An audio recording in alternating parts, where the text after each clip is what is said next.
Paying tribute to a fallen officer. A solemn day today as a Holly Springs police officer is eulogized and laid to rest. The community lining the streets to say a final goodbye. Flags at the state capitol and in Cherokee County ordered lowered to half staff by the governor in honor of Officer Joe Burson, killed in the line of duty last week. The 24-year-old was a rookie officer on the job for only a year and a half when he was dragged and killed during a traffic stop. And today his family, friends, and strangers alike showed up to support his family as they struggle with his loss. Joe Hankey joins us live in Cherokee County. A huge turnout today in honor of this officer, Joe.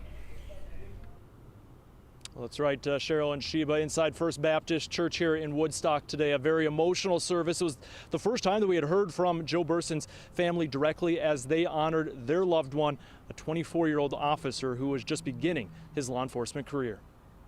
Holly Springs police officer Joe Burson's casket entered First Baptist Woodstock Church today, his family and friends close behind.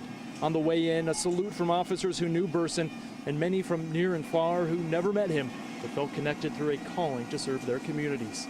Officer Burson joined the Holly Springs Police Department in early 2000, the police chief saying he quickly made an impact, calling Burson after his passing a model officer. Justin Rodriguez with Chicago Police and Jake Elwood with Boston Police both wanted to be here today after hearing of Burson's death and how he died during a traffic stop last week. This goes to show you how dangerous our job is.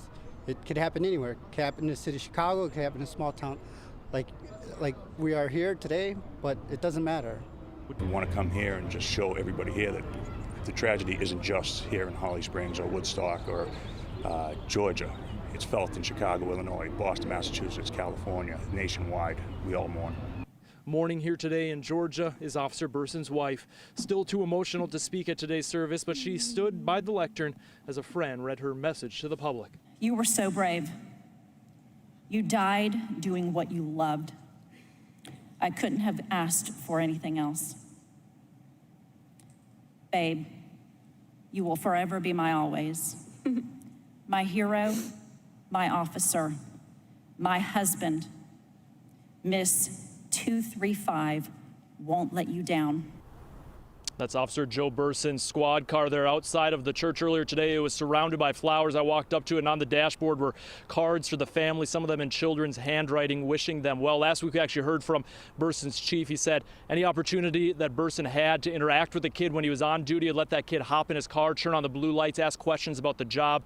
That was just one part of the impact that he left on his community here in Cherokee County and Holly Springs. We'll send it back to you in studio. All right, Joe, those notes from the kids are going to mean a lot to his family, I'm sure. Thanks a lot.